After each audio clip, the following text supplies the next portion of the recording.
Ini juga merupakan mesin terbesar di dunia yang beratnya mencapai ribuan ton. Bahkan ada yang mencetak rekor dunia sebagai mesin kapal yang terkuat di dunia. Dalam proses pembuatan dan perakitan mesin raksasa itu, pastinya membutuhkan waktu yang tidak sebentar, di mana waktu yang dibutuhkan ini bisa mencapai puluhan ribu jam kerja per unitnya. Dan berikut ini adalah proses singkat pembuatan serta perakitan mesin kapal yang terbesar di dunia. Kebanyakan kapal-kapal besar menggunakan mesin diesel 2 tak karena penggunaan mesin diesel 2 tak ini lebih menguntungkan dibandingkan menggunakan mesin diesel 4 tak. Beberapa keuntungan penggunaan mesin diesel 2 tak ini diantaranya adalah lebih efisien serta irit BBM, suhu yang tidak terlalu tinggi, perawatan yang lebih mudah, serta emisi gas buang yang lebih ramah lingkungan. Mesin yang berukuran raksasa tersebut, diantaranya yang pertama adalah MTU Series 8000. MTU Series 8000 ini merupakan mesin diesel yang dibuat oleh perusahaan dari Jerman yang bernama MTU. Mesin diesel ini dibuat untuk dipasang pada kapal feri yang dibuat oleh perusahaan Virtu Ferries di negara Malta. Kapal tersebut memiliki 4 mesin diesel 20 silinder yang masing-masingnya ini memiliki panjang 7 meter, lebarnya 2 meter, dan tingginya 3,5 meter, serta bobotnya 48 ton. Mesin tersebut memiliki kapasitas bahan bakar 300 liter, dan pada saat bekerja, MTU Series 8000 ini akan mengkonsumsi bahan bakar sebanyak 2000 liter per jamnya.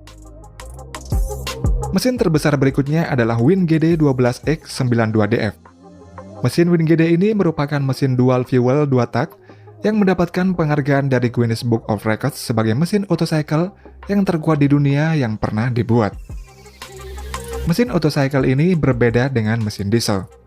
Pada mesin diesel, bahan bakar dicampur dengan udara di dalam silinder, sedangkan pada mesin autocycle, bahan bakar sudah tercampur di luar silinder tempat pembakaran.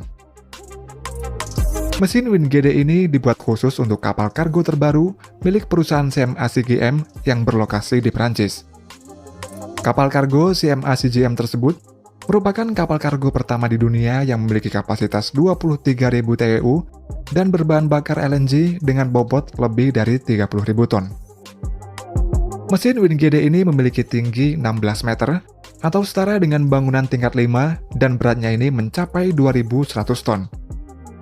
Dan proses pembuatan mesin WinGD ini menghabiskan waktu yang tidak sedikit, serta dikerjakan oleh 3.125 orang pekerja. Mesin terbesar berikutnya adalah 9290 MEC.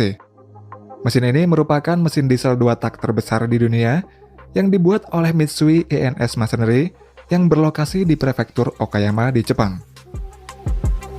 Mesin diesel tersebut dirancang untuk dipasang pada kapal kontainer, tanker, dan kapal laut besar lainnya. Mesin diesel ini memiliki panjang 14,6 meter dan tingginya 17,7 meter dengan 9 pistonnya yang masing-masing berdiameter 90 cm dan dapat menghasilkan tenaga hingga 54.900 kW. Kemudian untuk pembuatan mesin kapal, pada dasarnya proses pembuatan mesin-mesin kapal tersebut memiliki proses yang hampir sama. Dan biasanya dimulai dari komponen mesin kapal yang paling penting dan terbesar terlebih dahulu, yaitu bagian crankcase-nya atau rumah dari komponen mesin. Pembuatan crankcase dan semua bagian-bagian mesin kapal dibuat di foundry, yaitu pabrik pengolahan logam.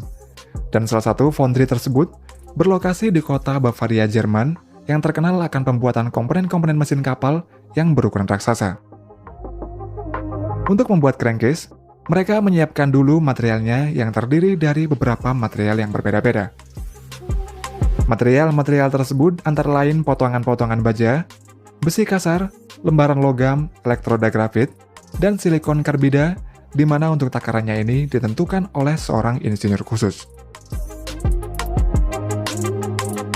Material-material yang memiliki berat total puluhan hingga ratusan ton tersebut kemudian dilebur menjadi satu pada perapian sampai suhunya ini 1500 derajat Celcius.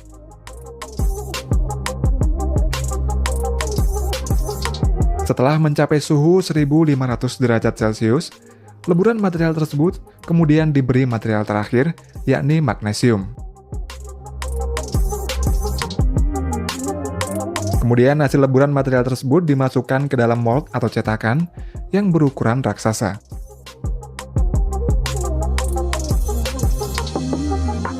Setelah itu, mold dibiarkan mendingin, yang mana membutuhkan waktu selama berminggu-minggu agar bisa dibuka.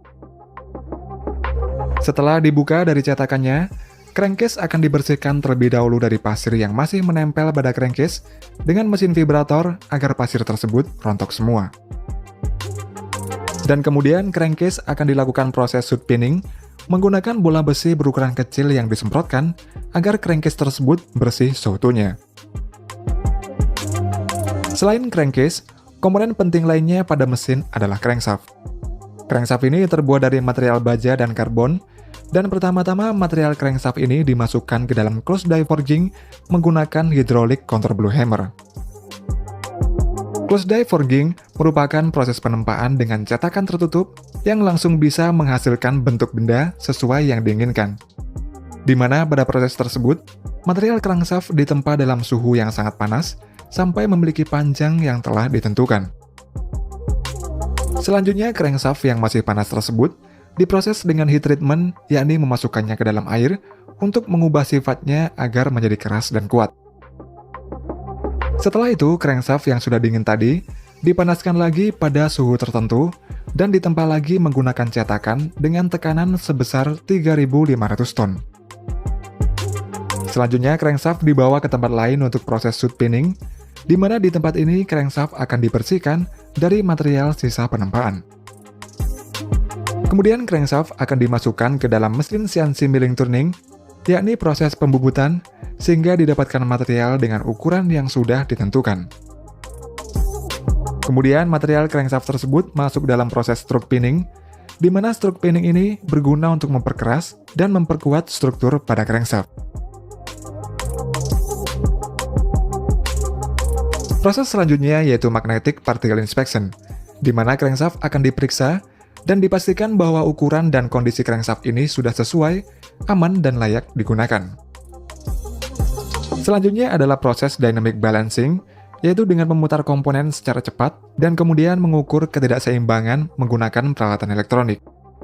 Dan setelah selesai pada crankshaft ini akan dilakukan final inspection, kemudian crankshaft tersebut akan dimasukkan ke dalam mesin pencuci, lalu pada tiap-tiap crankshaft ini akan diberi tanda. Setelah semua bagian-bagian mesin kapal selesai dibuat, kemudian komponen-komponen tersebut akan dirakit agar bisa menjadi mesin kapal seutuhnya. Pada prosesnya, pertama-tama bed plate dirakit terlebih dahulu, yang mana nantinya bed plate ini akan berfungsi sebagai pondasi komponen-komponen mesin kapal. Setelah bed plate diletakkan, proses selanjutnya adalah pemasangan crankshaft yang diletakkan di dalam bed plate.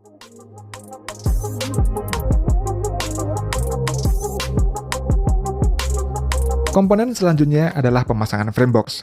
Bed plate dan frame box yang sudah dipasang ini kemudian akan membentuk engine crankcase. Setelah itu, di dalam crankcase dipasang connecting rod yang berfungsi untuk mengubah gaya bolak-balik piston menjadi gaya rotasi yang kemudian diteruskan ke crankshaft.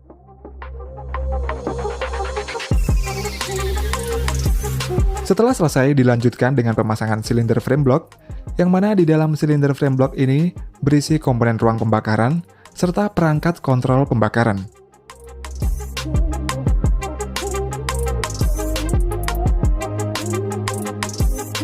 Untuk yang terakhir adalah pemasangan turbocharger. Turbocharger ini berguna untuk memanfaatkan energi gas buang, lalu mengirim udara terkompresi ke ruang bakar untuk meningkatkan output mesin.